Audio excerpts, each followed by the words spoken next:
मैं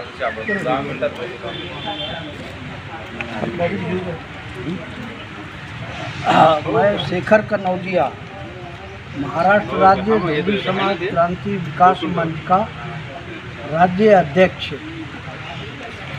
सबसे गंभीर बात यह है कि जिस समय महाराष्ट्र की 60 में निर्मित हुई, उस समय महाराष्ट्र की सरकार ने हमारे समाज के जो नेतांगन है और जो बुद्धिजीवी वर्ग के जो लोग हैं, उनसे किसी भी तरह की चर्चा न करते हुए हमारे धोबी समाज का आरक्षण जो बुल्ढाना और भंडारा में था, उसने ख़त्म कर दिया।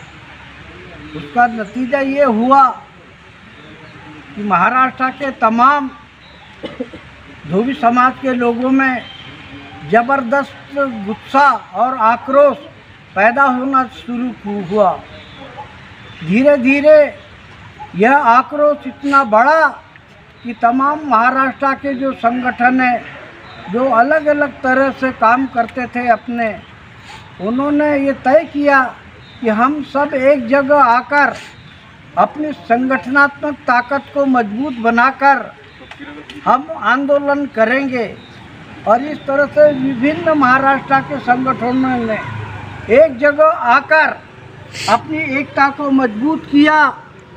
और जब आंदोलन की शुरुआत की तो 2002 में इस महाराष्ट्र की सरकार की कुंभकर्ण की नींद खुली और उसने डॉक्टर दशरथ भांडे समिति का गठन किया और उन्होंने हमको आश्वस्त किया कि हम आपके जो प्रश्न है उस पर हम गंभीरता के साथ विचार कर रहे हैं और हम जल्दी ही डॉक्टर दशरथ भांडे समिति का गठन करके समूचे महाराष्ट्र के अंदर हम इस समिति का जो है भ्रमण करवाकर कि सही में महाराष्ट्र के अंदर धोबी समाज आरक्षण का हकदार है या नहीं, ये वो अहवाल सिद्ध करेगा।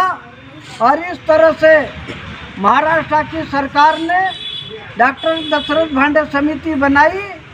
उस समिति ने पूरे महाराष्ट्र का भ्रमण किया और उसने जो अहवाल जो महाराष्ट्र सरकार को प्रस्तुत किया, उसके अंदर उसने यह नमूद किया खासकर कि महाराष्ट्र के अंदर धोबी समाज हर तरह के आरक्षण के निकष में बैठता है।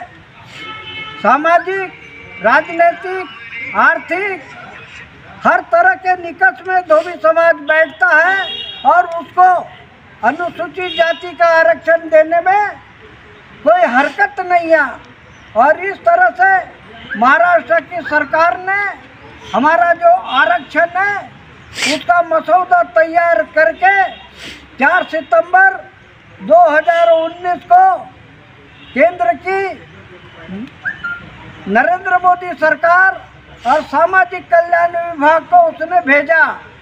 तब से आज तक वो फाइल, अहवाल की फाइल केंद्र के अंदर धूल खाते पड़ी हुई है।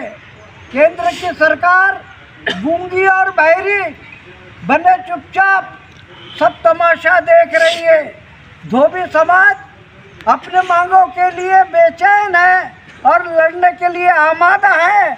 और इस तरह से धोबी समाज के महाराष्ट्र के विभिन्न संगठनों ने यह तय किया कि अब लड़ने के सिवाय कोई पर्याय रहा नहीं। और उन्होंने एक जबरदस्त चेतावनी केंद्र की नरेंद्र मोदी सरकार और समाज कल्याण विभाग को दी कि खबरदार, हमारा जो आरक्षण तुमने बगैर हमसे सलाह मशवरा किए हमें अंधेरे में रखकर हमारे साथ अन्याय और धोखेबाजी करके जो आपने छीन लिया है, उसे अब हम हासिल करके रहेंगे। अब हम चुपचाप बैठने वाले नहीं। और इस तरह से तमाम महाराष्ट्र के संगठन ने अपनी एकजुटता प्रस्थापित की और ये निर्णय लिया, महाराष्ट्र के विशेषकर जो बुद्धिजीवी वर्ग के जो लोग हैं, जो जानते लोग हैं, सामाजिक एकता की लड़ाई लड़ने वाले जो लोग हैं उन्होंने ये तय किया कि अब हम लड़ाई लड़ने के लिए तैयार हैं। और इस क्रम में इसके पहले जैसा कि हमने डॉक्टर दशरथ भांडे समिति के लिए सतत निरंतर संघर्ष किया, कलेक्टर के माध्यम से ज्ञापन पत्र भेजे केंद्र की सरकार को, और इस तरह से जब लड़ाई की शुरुआत हुई उसी तरह की लड़ाई की शुरुआत अब महाराष्ट्र में होना चाहिए। इस उद्देश्य को लेकर हमने ये लड़ाई हमारे यहाँ के महाराष्ट्र राज्य धोबी समाज क्रांति विकास मंच ने ये तय किया कि आगे आने वाले दिनों में जनवरी माह से समूचे महाराष्ट्र के अंदर और उसकी शुरुआत हम विदर्भ से शुरू करेंगे।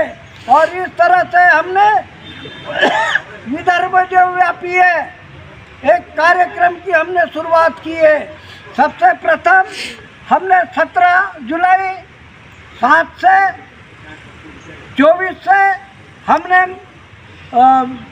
जो है गढ़चिरौली से शुरू की, उसके बाद में भंडारा और गोंदिया को 3 जनवरी को हमने आंदोलन किया। उसके बाद में दिनांक 5 जनवरी को हमने नागपुर में संविधान चौक में अपना धरना आंदोलन करके हमारे आदरणीय माननीय नितिन जी गडकरी जो बहुत ही अच्छे स्वभाव के और सौहृदयी व्यक्ति हैं, उन्होंने पहले भी हमें एक आश्वासन दिया था जिन्हें हम भूले नहीं है। गोंदिया की मीटिंग में, जाहिर मीटिंग में उन्होंने कहा था धोबी समाज की कि धोबी समाज जब भी हमारे पास आएगा हम उनकी समस्याओं का निराकरण करेंगे।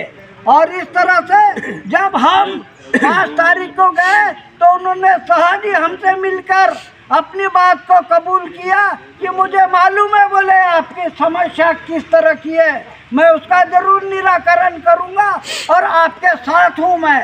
इस तरह से स्पष्ट आश्वासन उन्होंने दिया।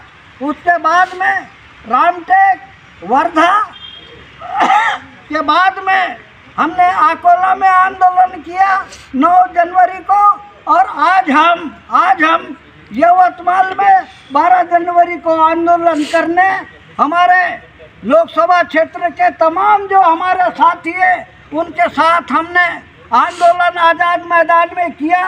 और एक ज्ञापन पत्र अब हम जल्दी यहाँ के जो खासदार हैं उनको हम देने जा रहे हैं। मुझे विश्वास है कि यहाँ के जो यवतमाल के जो खासदार महोदय हैं आदरणीय, वो हमारी ज्वलंत समस्याओं के तरफ गंभीरता के साथ विचार करके हमारी समस्याओं का समाधान करेंगे और हमारी अनुसूचित जाति धोबी समाज को अनुसूचित जाति का में समाविष्ट करने की जो हमारी एक मांग, एक संघर्ष का जो हमारा नारा है उसको अमल में लाने का प्रयास करेंगे और संसद में धोबी समाज की आवाज़ को बुलंद करेंगे।